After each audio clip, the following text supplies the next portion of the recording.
We were talking about your father and this gradualism of taking technology on. Yeah, they have that term being techie, and older people do not usually have an affinity with their gadgets. And in the past, he didn't know how to use his smartphone, and so he just called. And when he was taught by my sibling how to use it, then suddenly he was on social media, and he knew how to text. And I can just imagine the personality of my father if he's engaged with these people online. And so that explains to us the concept of user friendliness.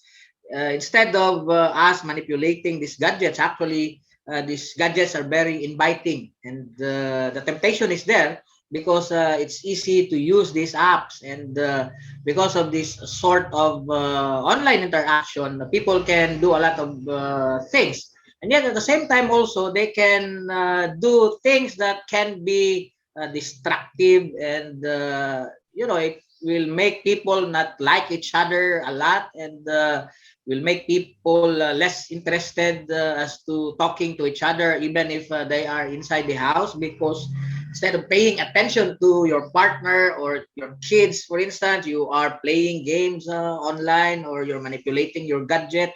It's not really the case that you're manipulating your gadget. You're actually being manipulated by these things that big tech puts online. And to me, that diminishes the authenticity of human experience. It somehow destroys the value of real life experience. And so children are less open to their parents because they are more engaged online, and that is also a dangerous thing because they expose themselves online, their identities, and so there are a lot of troubles that these kids do not understand. That actually the way this whole platforms are designed is while they feel the use and need of these things. Well, it's for making money on the part of big tech, and precisely that's this whole thing is all about. Yeah, in this case, like this kind of market surveillance, Shoshana Zuboff, the professor, I think she might be at Harvard. I think she's at Harvard. She talks about where, uh, like when women become pregnant, before they know it, the algorithms can predict that they're pregnant just by what they're producing. So that there's like desires that come with being pregnant, like I don't know, I think it was strawberries or something. And women will post about certain kinds of food, and they'll also post like baby clothes or something. And this is entirely subconscious or semi-conscious before they know they're pregnant consciously. And this seemed to me to be highly manipulative. I really had a That's correct. very unsettling feeling when I heard about that. Yeah, the problem, Lane, I suppose, is that big tech is kind of designing our lives, and it revolves around it because that's how they market certain products, and so advertising and etc. It's about making money, and Mhm. our sense of autonomy is being taken away from us if we are not conscious of these things, and so this whole it's like happiness is something that is patterned after these designs, so that if I do not get into this sort of online interactions or engagements, I feel less happy. It actually makes people more depressed than happy, considering, for example, if Facebook instituted this, they count the likes and the reactions, and right now there's Yeah. this that button that no longer counts the reactions or the likes or etc. What does it tell you? It tells you that people are actually more concerned about counting these things as if you can quantify happiness. And when they do away with this, it makes pretty obvious that they are actually affected by the reactions of people. When in fact, you just have to open up, put stuff online, then it doesn't matter what people say, because in the end, you are supposed to be in charge of your own happiness. But right now, it's this big tech that is in charge of our happiness. But what sort of happiness is this? So we put to question the meaning of this happiness. This happiness is, as you said, it's delusional. It's not real. It's temporary. There's no real satisfaction there, in the sense that it somehow deprives the individual of the ability really to make good judgments as to. Sometimes I just feel uh, social media makes people fight each other. Okay, and a lot of these things are misinterpreted, especially if we talk about Philippine elections, where you have to block some people who have become rather toxic. They take it personally, and so they send You know, messages, and they your still own critic. friends, Yeah, your own yeah, friends. yeah, Sometimes you have to take time out. yeah. They block Yeah, that's you. that's true. But they still criticize you even if they're black, because they take it personally. But why Right. are they blaming you? It's there. It's Facebook that provides that mechanism. If you want to get rid of some people who have been very toxic, yet they misinterpret it, and they still do stuff that are, if I use the term unchristian, and in a way it's a kind of attitude that is reflective also of how sad social media has degenerated society as a whole. Yeah. Yeah, I have a friend who's a eco philosopher, Derek Jensen, who has done a number of this series, and he's he's a lot more combative online and related to legitimate things like cutting down forests and stuff. But the vitriol that comes back at him from, particularly from the That's left, true. is I mean, if you read it, sometimes I'm like, gosh, I think I'd take a time out from the Facebook to not see all that stuff, and I tease him about it. But yeah, you know, moving away from like a Yeah. legitimate argument that you're making online related to, say, authoritarianism or ecocide or omnicide or all of this that gets played out there. Just the petty things that you see people doing. In for example, in South Korea, at one time they had this cacao app. It's called Cacao. Yeah, It's yeah. yellow, and the students would tell me they have cacao jail. So what happens is, if you're a peer, yeah, if you're a peer of mine, and I write, you write to me, and I write back to you, and then I'm getting other messages, right, too.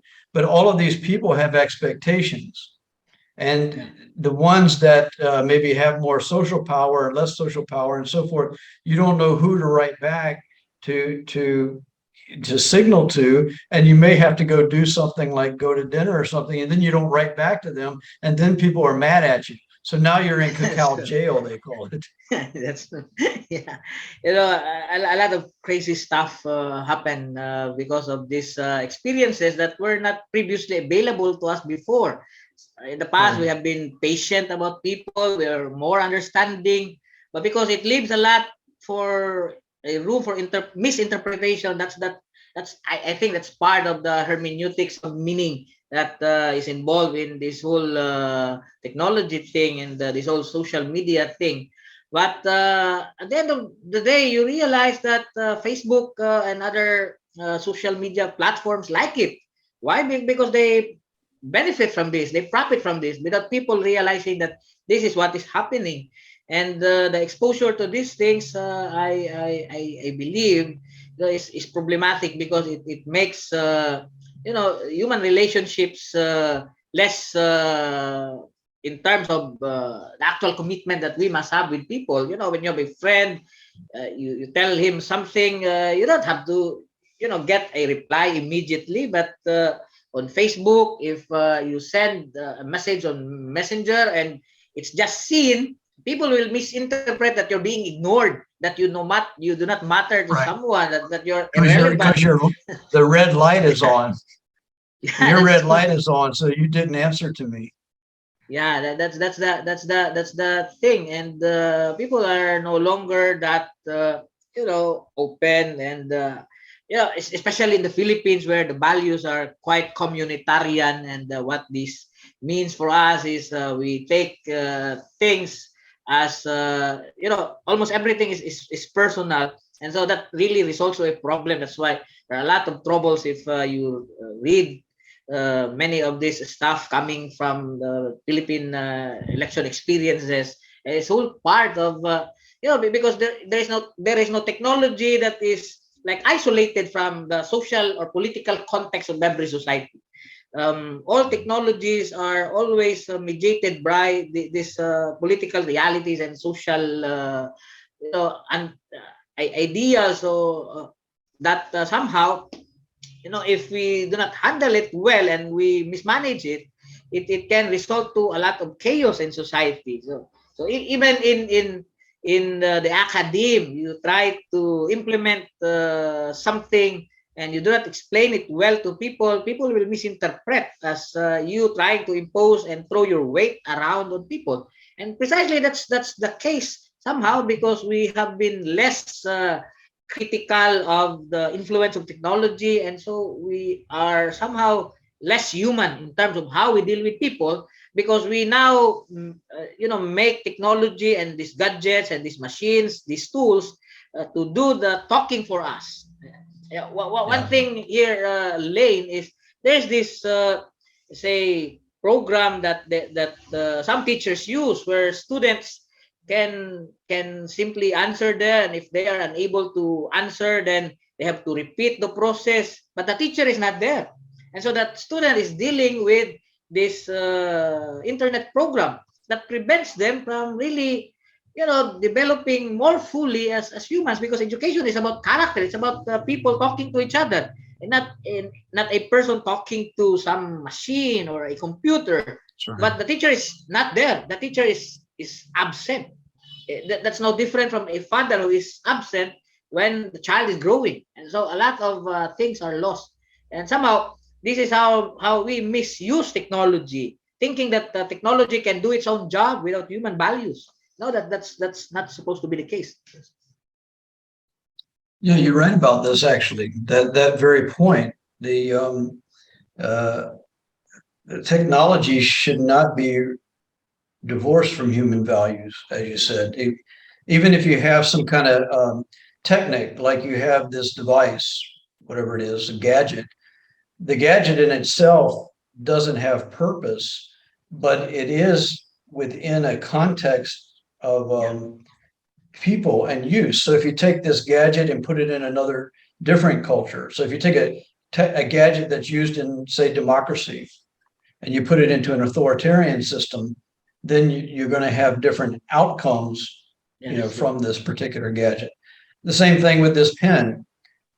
This pen in a group of, I don't know, Gandhians or something is used as a weapon against the dominance forces. But if you put this in a group of, say, gangsters that are all at each other's throat, then it becomes a weapon. Back towards themselves. So yeah, technology is certainly. I My position is I think that we need to be thinking about technology a lot more than we are doing. In fact, I think we probably need to be thinking about it more than we're using it these days, in the sense of what we're talking about with social technology and all that. Now, I realize that, like I have lights on in the room here. Um, Everything around me was built by, obviously by science technology. So those are a kind of background infrastructure, built environment. But we have these days what I call a technosphere, which is not only the background built environment, it's all of the cables, all of the lights, and now this ethereal world of what it seems like an ethereal world of the internet. Of course, that's all based on cables and so forth eventually too. And this is a technosphere that is much more sophisticated than, say, building Paris in 100, 200 years ago, and where the mail carrier would take a message over there and so forth. Today, it's it's the build structure has changed as far as materials, but it's there. But as far as the movement of information and of people, it's light years ahead of that. And I think that this movement of information is disrupting societies. Would you say that we're in a dystopia at this point based on this kind of technology? Well, I think there's still hope, as Heidegger would say. There is always hope. There is always that saving grace when it comes to technology. I still don't think that it is dystopic, because there are also beautiful things that are happening. For instance, take it as an idea, for example, and you try to use this idea and see what wonders it can do. And the thing, however, is that it's simply about some misguided judgment on the part of people. But technology can still serve its purpose as regard to the pursuit of the good life. Say, imagine, for instance, if you go to some place where children have no iPads, and they have no laptops, and somebody goes there and gives them the chance, the opportunity to enjoy, and open this, and a whole lot of world is open to them. Sure. It's still part of an experience that is life changing. And I think when it comes to these things, we cannot put the total blame on technology and how it must have dominated us. Still, at the end of the day, it's about human interest and the right judgment that people must put into these things. And so, when it comes to the use and function of technology, its purpose, there's still something beautiful in there. And I believe that in the past, you will have to wait for a month to be able to read a message from a snail mail. Right now, you can easily send a message.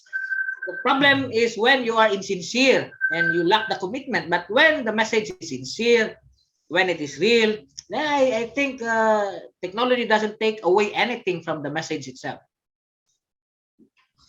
That's a good point. One thing that I do is, if I'm writing, just say to you, we have a meeting, at this time, that's just information. So it's just sending information. But if I'm writing like a letter and I'm going to type it, I write in pencil.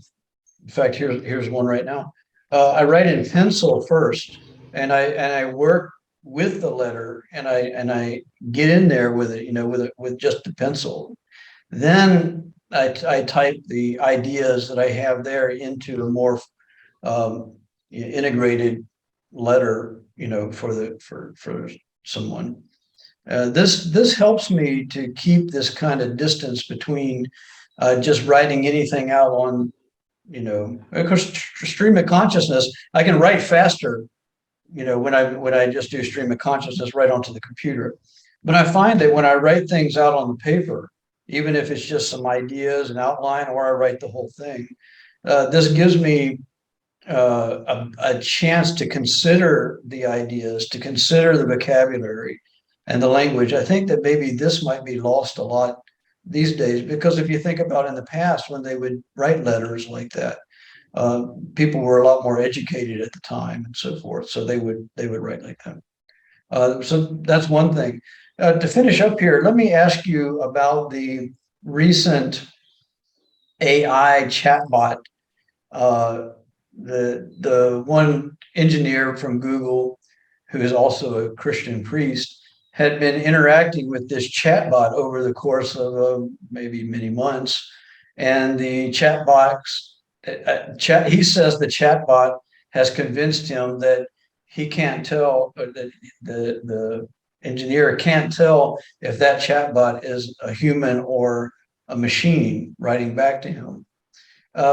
What is your view on this one? And then there's a second part of the question. Have you seen this one sci-fi? It's like a 30-minute sci-fi video called Rebecca, where they take DNA and they take, basically they take DNA and they take robotics and they put it together and they create a woman. And then the one of the executives of the company uh, test this person out, and so the chatbot, I mean not the chatbot, the AI goes home with him, cooks meals just like a family, and all of this, and then there become ethical issues of do you shut down? When do they shut down this chatbot? Are they going to reproduce this person, millions of times? So anyway, the question is for both of these is at what point are we fooled by AI? And what do you think about this topic? Well, it's always a question of trust. I believe that these machines are capable of rational thinking, as they themselves have been designed by super intelligent people. Super intelligence is the way forward when we talk about developed societies and developed economies. And the problem, I suppose, still is that there is always something so distinct about human character, and that is the element of trust. And the fact of the matter is, when we are lured into these seeming realities, I call them seeming because there's always that aspect that only we human beings can do. When do we decide to smile? When do we decide to be angry? AI can always give rational answers and can predict. Okay, so what we need to hear from it, and just like when Gary Kasparov, for instance, lost to the supercomputer Deep Blue 2, it meant that the supercomputer was able to predict his moves, and so he lost.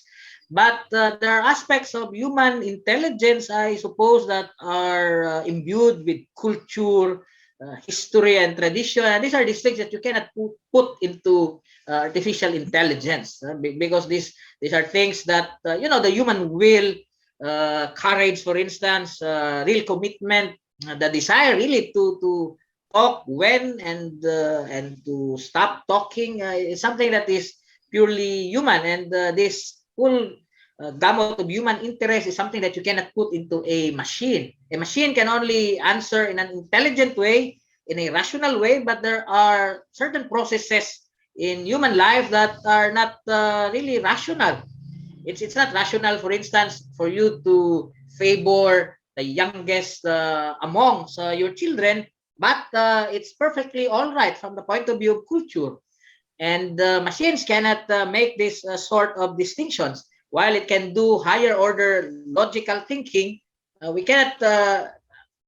You see, when we make decisions like loving someone, or leaving a job and choosing another because we feel inconvenienced by somebody else, it's a decision. Or we feel angry about somebody, it's a decision that you cannot put into artificial intelligence, because these are things that are unpredictable when we talk about human experiences. So while there is this hermeneutic aspect of meaning, I still go into this whole embodied human consciousness thing, Layne, where our experiences matter.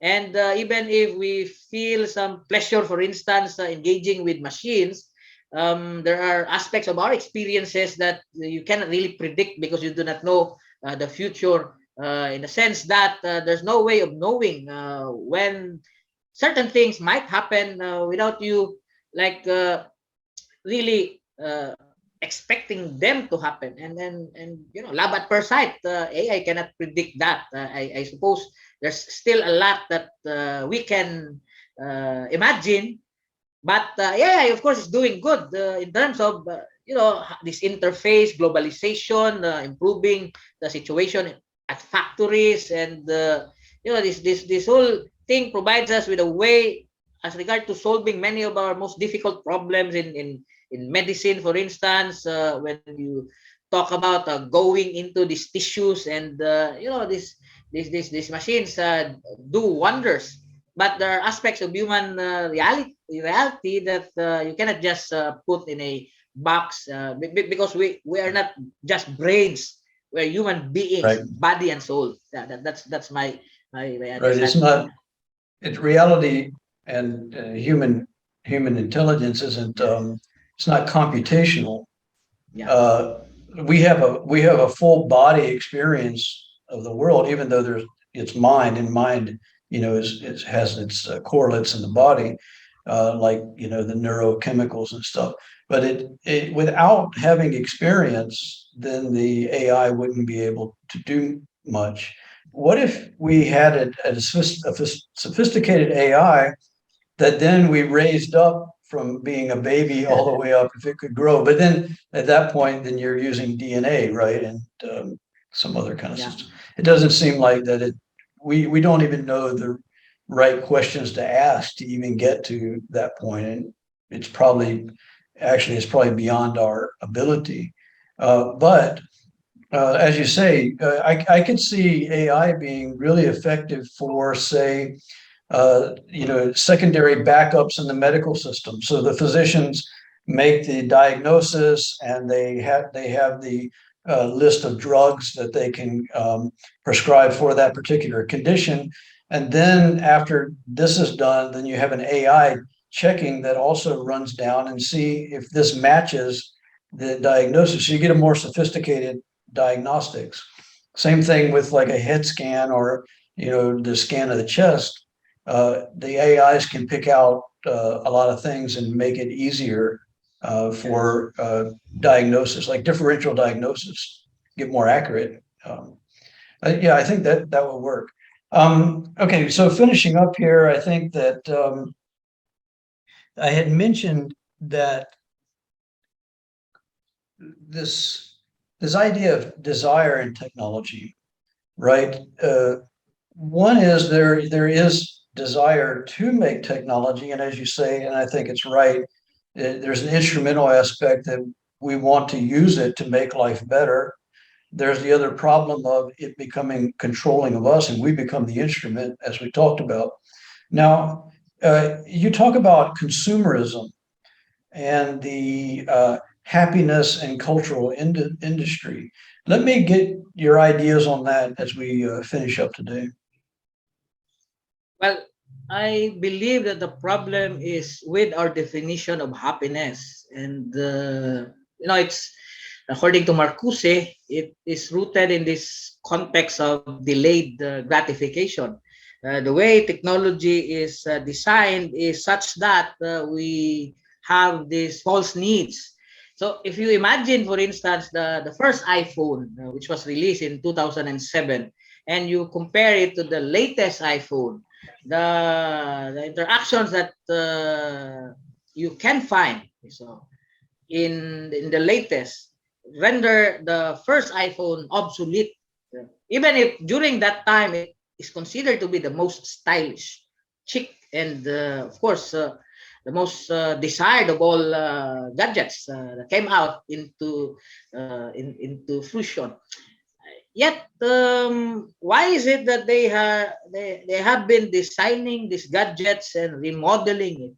It's because of the creation of these false needs, and the distinction between consciousness and false consciousness is still operative. It's like we are being pushed into this false consciousness, so that we begin to think of ourselves as these images that are being created on social media, and this is related to the concept of projection. The individual is being projected, so that if say the lives of celebrities are meant this way and they're happy by being this way, you also project yourself as somebody who should be like them, and to be happy is to be like them, to get these Yeah. designer bags, to get these expensive gadgets. And so this whole projection is a creation of a false image of reality, and you want yourself to be in that false image of reality. And you must realize that all of these things will collapse as soon as you go back to real life, as soon as you go back to everyday life. I mean, because real life cannot be, seen inside this whole false image of your idols, of your icons, and whoever it is that you decide to be. And the life that you desire is not actually the life that you have. And so the moment you desire this kind of life, they will really, do everything in order to influence you and put you into that box, so that you forget about yourself and you will desire more about this life. And so the invention of desires, the invention of false needs, as Freud would say, somehow will alienate man from his authentic self, so that he no longer desires life, he will actually desire death more. So this is the interplay between life and death, and the excitement that you find in games, for instance, when you are killing this nemesis in your games, it has a negative effect on individuals because they feel that they are powerful, just like the role that they're playing in these games. But role playing is not tantamount to really, acting in terms of your true nature and character as a human being. So I think that, however, should not put the technology on a bad light, but rather it's about how we, have to rechannel technology so that we use it in a more meaningful way. Advance worthy causes, help promote the interests of the environment, advance, say, equality among people, help solve global poverty and world hunger. These are things that you can do using technology because it allows you to have that interaction and interface with well-meaning people. And it's about how we use time and energy towards more essential things that somehow technology should be redirected into. So I'm not saying that we have to do away with these types of technology, but rather we have to use it properly so that they can also serve a more meaningful end toward that regard. Ryan, thank you so much for your time Thank you, today. May the Layne. force be with us, and look forward to talking it's, to an, you again. I'm Layne it's an Hartsell, honor. It's Korea an IT honor. Times. Thank Okay. you so much.